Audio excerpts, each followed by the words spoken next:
இன்றைக்கான வேத பகுதி ஆதியாகமம் 33வது அதிகாரம் வசனங்கள் 1 முதல் 20 வரை. மாற்றத்தின் அடையாளம். அங்கே ஒரு பலிபீடத்தை கட்டி அதற்கு ஏல் எல்லோகே இஸ்ரவேல் என்று பெயரிட்டான். வசனம் 20. நீங்கள் கேட்டுக்கொண்டிருப்பது நாளுக்கொரு நல்ல பங்கு ஆதியாகமத்திலிருந்து தின தியானங்கள். யாக்கோபு தேவனை சந்தித்தான்.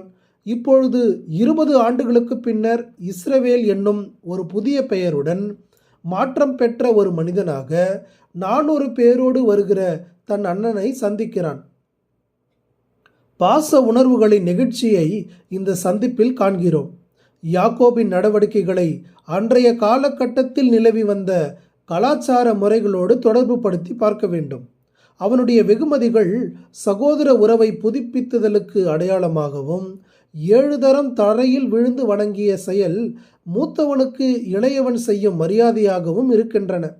20 ஆண்டுகளுக்கு பின் சகோதரர்கள் சந்தித்து கொண்டால் என்ன நிகழும் என்பதை இங்கே காண்கிறோம். ஏசா எதிர்கொண்டு ஓடி வந்து யாக்கோபை தழுவி கழுத்தை கட்டிக்கொண்டு முத்தம் செய்தான். இருவரும் அழுதார்கள்.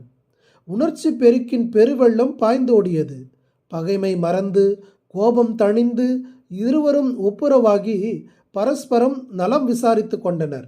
இதுவரை நிலவி வந்த கசப்பும் வெறுப்பும் கண்ணீரினால் அடித்து செல்லப்பட்டது. ஒப்புரவாகுதலுக்கு முன் தாழ்மை அவசியம் என்பதை நாம் மறந்துவிட வேண்டாம். யாக்கோபு அதை செய்தான்.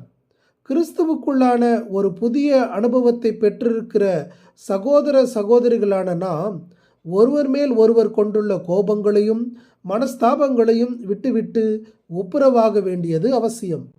ரட்சிப்பை பெறாத மனிதனாயிருந்தும் கண்ணியமும் நேர்மையுமுள்ள ஒரு மனிதனாக ஏசாவை காண்கிறோம். எந்த ஒரு நிபந்தனையும் இல்லாமல் ஏசா யாக்கோபை மன்னித்தான்.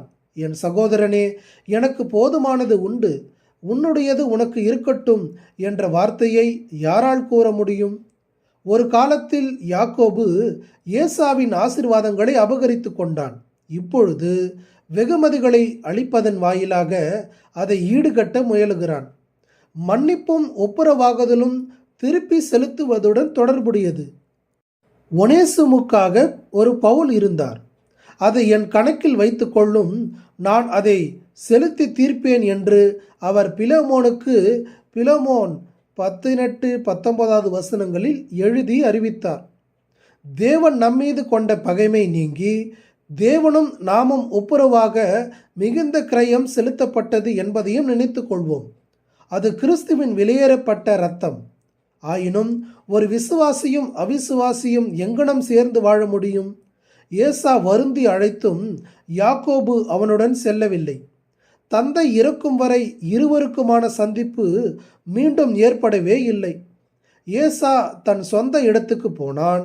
யாக்கோபு தன் புதிய சுபாவத்துக்கு ஏற்ற விதமாக சீகேமுக்கு அருகே ஒரு இடத்தை வாங்கி ஒரு பலிபீடத்தை கட்டி கர்த்தரை தொழுது கொண்டு அதற்கு ஏல் எல்லோகே இஸ்ரவேல் என்று பெயரிட்டான்.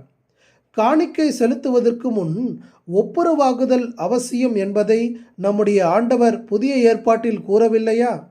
மன்னிப்பும் ஒப்புரவாகுதலுமே ஒரு விசுவாசி எவ்வித பயமும் அச்சமும் இன்றி விடுதலையோடு ஆராதிப்பதற்கான வழியாக இருக்கிறது. ஆண்டவரே, உடன் சகோதரர்களுடன் பகைமை நீங்கி ஒப்புரவாகுதல் உண்டாக உதவி செய்வீராக. ஆமேன்.